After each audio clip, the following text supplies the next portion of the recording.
Salam, kanalıma xoş gəldiniz. Bu gün mən düşbərə hazırlayıram. Deməli, əvvəlcə ətin sümüklərini birbaş soğanla qaynamağa qoymuşam. Yəni ətin bulyonu bizə burada lazım olacaq düşbərə üçün. Ayrı bir qabda 1 xörək qaşığı tomat və sarı kökü kərə yağında yaxşı-yaxşı qovurub saxlayıram. Düşbərənin xəmirini hazırlayıram. Deməli 3 stəkan yarım burada un var. Üzərinə 1 çay qaşığı duz, 1 ədəd yumurta və apardığı qədər su əlavə edib xəmiri yoğururam. Yəni xəmiri çox yumşaq yoğurmağa ehtiyac yoxdur. Xəmiri yoğurduqdan sonra hardasa bir 20 dəqiqə, yarım saat xəmiri gözlədirəm.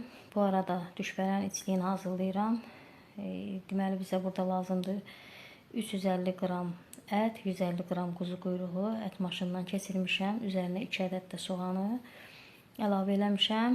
Ət maşından keçirib, daha sonra duz, istiot və sarı kök əlavə edib qarışdırıram. Xəmiri kündələrə ayırıram.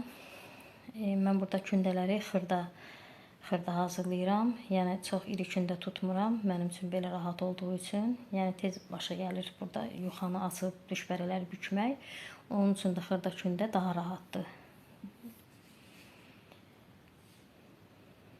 Daha sonra deməli kündəni yuxanı açıram və kvadrat formada doğrayıram. Yuxanı çox qalın açmaq lazım deyil. Bazarda nazik yuxa açmaq lazımdır. Yuxaları xırda kvadrat şəkildə doğrayıb üzərindən doğranmış yuxanın üzərindən ətləri yerləşdirirəm və düşbərələri bükürəm. Təbii ki, zövqə bağlıdır. Müxtəlif formada düşbərələri bükmək olar. Kimin ürəyi necə istəyir, hansı formada istəyir, o formada bükę bilər. Yəni qanun deyir ki, bu hökmən belə bükülməlidir, hansısa forma. Yəni müxtəlif formada bükmək olar düşbərələri. Düşbərələri bükdükdən sonra üzərindən un əlavə edib yaxşı ovuşdururam. Gördüyünüz kimi, yəni bir-birinə yapışmasın deyə bir qaba yerləşdirirəm. Bu gedişlə bütün yuxaları açıb düşbərələri hazırlayıram. Vaxt itkisi olmasın deyə çəkiliş eləmədim. O bu yuxaları açanda burada bulyonumuz hazırdır. Süzürəm. Zövqə görə duz, istiot əlavə edirəm və düşbərələri qazana yerləşdirirəm. Təbii ki, düşbərələr qazanda suyun üzərinə yığılanda demək ki, hazır olur.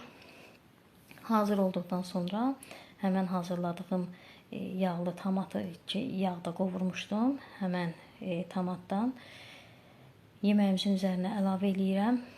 Əgər bu üsulda hazırlamamısınızsa, tövsiyə edərdim hazırlayasınız. Olduqca ləzzətli bir düşbərə alınıb həqiqətən.